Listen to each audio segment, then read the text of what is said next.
De animales a dioses, parte 1, capítulo 2, subtítulo 1. El árbol del saber.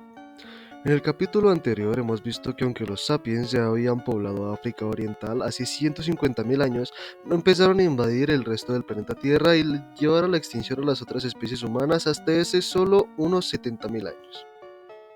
En los milenios intermedios, aunque estos sapiens arcaicos tenían nuestro mismo aspecto y su cerebro era tan grande como el nuestro, no gozaron ninguna ventaja notable sobre las demás especies humanas, no produjeron utensilios particularmente elaborados y no lograron ninguna otra hazaña especial.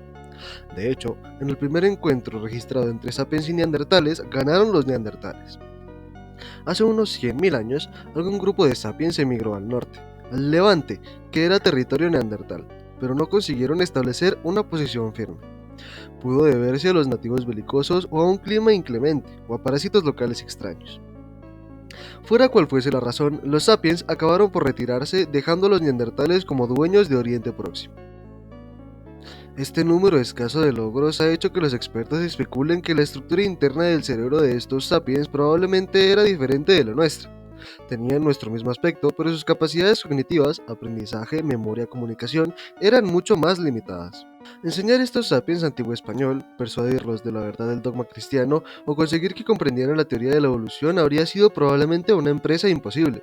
Y al revés, nosotros habríamos tenido muchas dificultades en aprender su lenguaje y en comprender su manera de pensar. Pero entonces, a partir de hace aproximadamente 70.000 años, Homo sapiens empezó a hacer cosas muy especiales. Alrededor de esta fecha, bandas de sapiens abandonaron África en una segunda oleada. Esta vez expulsaron a los neandertales y a todas las demás especies humanas no solo de Oriente Próximo, sino de la faz de la Tierra. En un periodo notablemente reducido, los sapiens llegaron a Europa y a Asia Oriental. Hace unos 45.000 años, de alguna manera cruzaron el mar abierto y desembarcaron en Australia, un continente que hasta entonces no había sido hollado por los humanos. El periodo comprendido entre hace unos 70.000 años y unos 30.000 años fue testigo de la invención de barcas, lámparas de aceite, arcos y flechas y agujas, esenciales para coser vestidos cálidos. Los primeros objetos que pueden calificarse con seguridad de arte y joyería proceden de esta época, como ocurre con las primeras pruebas incontrovertibles de la religión, del comercio y la estratificación social. Véase la figura 4. Figura 4. Una figura de marfil de mamut de un hombre león o de una mujer leona de la cueva de Stadel en Alemania, hace unos 32.000 años. El cuerpo es humano, pero la cabeza es leonina. Este es uno de los primeros ejemplos indiscutibles de arte y probablemente de religión, así como la capacidad de la mente humana de imaginar cosas que no existen realmente. La mayoría de los investigadores creen que estos logros sin precedentes fueron el producto de una revolución en las capacidades cognitivas de los sapiens. Sostienen que las gentes que llevaron a los neandertales a la extinción, colonizaron Australia y se instalaron el hombre león eran tan inteligentes, creativos y sensibles como nosotros. Si nos encontráramos con los artistas de la cueva de Stadel, podríamos aprender su lenguaje y ellos del nuestro. Podríamos explicarles todo lo que sabemos, desde las aventuras de Alicia en el País de las Maravillas hasta las paradojas de la física cuántica, y ellos podrían enseñarnos de qué manera veían el mundo. La aparición de nuevas maneras de pensar y comunicarse hace en 70.000 y 30.000 años constituye la revolución cognitiva. ¿Qué la causó? No estamos muy seguros.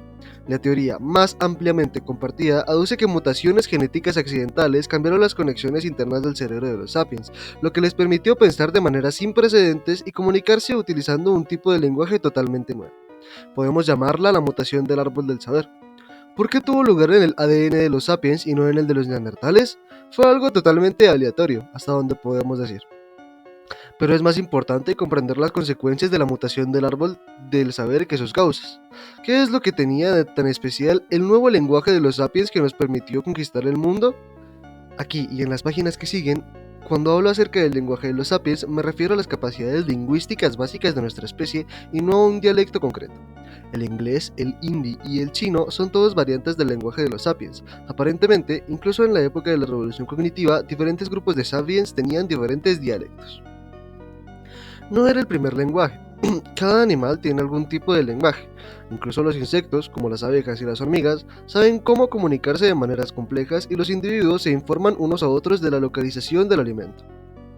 Tampoco era el primer lenguaje vocal. Muchos animales, entre ellos todas las especies de monos y simios, tienen lenguajes vocales. Por ejemplo, Los monos verdes emplean llamadas de varios tipos para comunicarse. Los zoólogos han distinguido una llamada que significa ¡cuidado! Un águila. Otra, algo diferente, advierte ¡cuidado! Un león. Cuando los investigadores reprodujeron una grabación de la primera llamada a un grupo de monos, estos dejaron lo que estaban haciendo y miraron hacia arriba espantados. Cuando el mismo grupo escuchó una grabación de la segunda llamada, el aviso del león rápidamente treparon a un árbol. Los sapiens pueden producir muchos más sonidos distintos que los monos verdes, pero ballenas y elefantes poseen capacidades igualmente impresionantes. Un loro puede decir todo lo que Albert Einstein pudiera decir, y además imitar sonidos de teléfonos que suenan, puertas que se cierran de golpe y sirenas que aúllan. Cualquiera que fuera la ventaja que Einstein tenía sobre un loro, no era vocal. ¿Qué es, pues, lo que tiene tan especial nuestro lenguaje? La respuesta más común es que nuestro lenguaje es asombrosamente flexible. Podemos combinar un número limitado de sonidos y señales para producir un número infinito de frases, cada una con un significado distinto. Por ello, podemos absorber, almacenar y comunicar una cantidad de información prodigiosa acerca del mundo que nos rodea. Un mono verde puede gritar a sus camaradas, ¡cuidado! ¡Un león! Pero una humana moderna puede decirles a sus compañeras que esta mañana, cerca del recodo del río, ha visto un león que seguía a un rebaño de bisontes. Después, puede escribir la localización exacta, incluidas las diferentes sendas que conducen al lugar. Con esta información, los miembros de su cuadrilla pueden deliberar y discutir si quieren acercarse al río con el fin de ayudar al león y cazar a los bisontes. Una segunda teoría plantea que nuestro lenguaje único evolucionó como un medio de compartir información sobre el mundo, pero la información más importante que era necesaria transmitir era acerca de los humanos, no acerca de los leones y los bisontes. Nuestro lenguaje evolucionó como una variante del chismorreo. Según esta teoría, Homo sapiens es ante todo un animal social. La cooperación social es nuestra clave para la supervivencia y reproducción. No basta con que algunos hombres y mujeres sepan el paradero de los leones y bisontes. Para ellos es mucho más importante saber quién de su tropilla odia a quién duerme con quién es honesto y quién es un tramposo. La cantidad de información que se debe obtener y almacenar con el fin de seguir las relaciones siempre cambiantes de unas pocas decenas de individuos es apabullante. En una cuadrilla de 50 individuos hay 1225 relaciones de uno a uno e incontables combinaciones sociales complejas más. Todos los simios muestran un fuerte interés por esta información social, pero tienen dificultades en chismorrear de manera efectiva. Probablemente los neandertales y los Homo sapiens arcaicos también tenían dificultades para hablar unos a espaldas de otros, una capacidad muy perniciosa que en realidad es esencial para la cooperación en gran número. Las nuevas capacidades lingüísticas que los sapiens modernos adquirieron hace unos 70.000 años les permitieron chismorrear durante horas. La información fiable acerca de en quién se podía confiar significaba que las cuadrillas pequeñas podían expandirse en cuadrillas mayores, y los sapiens pudieron desarrollar tipos de cooperación más estrecha y refinada. La teoría del chismorreo puede parecer una broma, pero hay numerosos estudios que la respaldan. Incluso hoy en día, en la inmensa mayoría de la comunicación humana, ya sea en forma de mensajes de correo electrónico, de llamadas telefónicas o de columnas de periódicos, es chismorreo. Es algo que nos resulta tan natural que parece como si nuestro lenguaje hubiera evolucionado para este único propósito. ¿Acaso cree el lector que los profesores de historia charlan sobre las razones de la Primera Guerra Mundial cuando se reúnen para almorzar, o que los físicos nucleares pasan las pausas para el café de los congresos científicos hablando de los quarks? A veces. Pero con más frecuencia, hablan de la profesora que pilló a su marido mientras la engañaba, o de la pugna entre el jefe del departamento y el decano, o de los rumores según los cuales un colega utilizó los fondos de su investigación para comprarse un Lexus. El chismorreo se suele centrar en fechorías. Los chismosos son el cuarto poder original, periodistas que informan a la sociedad y de esta manera la protegen de tramposos y gorrones. Lo más probable es que tanto la teoría del chismorreo como la teoría de hay un león junto al río sean válidas. Pero la característica realmente única de nuestro lenguaje no es la capacidad de transmitir información sobre los hombres y los leones. Más bien, es la capacidad de transmitir información acerca de cosas que no existen en absoluto. Hasta donde sabemos, solo los sapiens pueden hablar acerca de tipos enteros de entidades que nunca han visto, ni tocado, ni olido.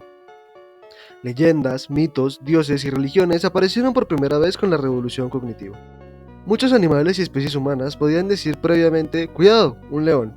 Gracias a la revolución cognitiva, Homo sapiens adquirió la capacidad de decir, el león es el espíritu guardián de nuestra tribu. Esta capacidad de hablar sobre ficciones es la característica más singular del lenguaje de los sapiens. Es relativamente fácil ponerse de acuerdo en que solo Homo sapiens puede hablar sobre cosas que no existen realmente, y creerse 6 cosas imposibles antes del desayuno. En cambio, nunca convenceremos a un mono para que nos dé un plátano con la promesa de que después de morir tendrá un número ilimitado de bananas a su disposición en el cielo de los monos. Pero ¿por qué es eso importante? Después de todo, la ficción puede ser peligrosamente engañosa o perturbadora. A simple vista, podría parecer que la gente que va al bosque en busca de hadas y unicornios tendría menos probabilidades de supervivencia que la que va en busca de setas y ciervos. Y si uno se pasa horas rezando a espíritus guardianes inexistentes, no está perdiendo un tiempo precioso, un tiempo que invertiría mejor buscando comida, luchando o fornicando. Pero la ficción nos ha permitido no solo imaginar cosas, sino hacerlo colectivamente.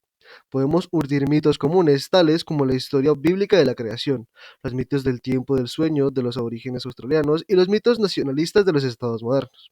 Dichos mitos confirieron a los sapiens la capacidad sin precedentes de cooperar flexiblemente en un gran número. Las hormigas y las abejas también pueden trabajar juntas en gran número, pero lo hacen de una manera muy rígida y solo con parientes muy cercanos. Los lobos y los chimpancés cooperan de una manera mucho más flexible que las hormigas, pero solo pueden hacerlo con un grupo pequeño de individuos que conocen íntimamente. Los sapiens pueden cooperar de maneras extremadamente flexibles con un número incontable de extraños. Esta es la razón por la que los sapiens dominan el mundo, mientras que las hormigas se comen nuestras obras y los chimpancés están encerrados en zoológicos y laboratorios de investigación.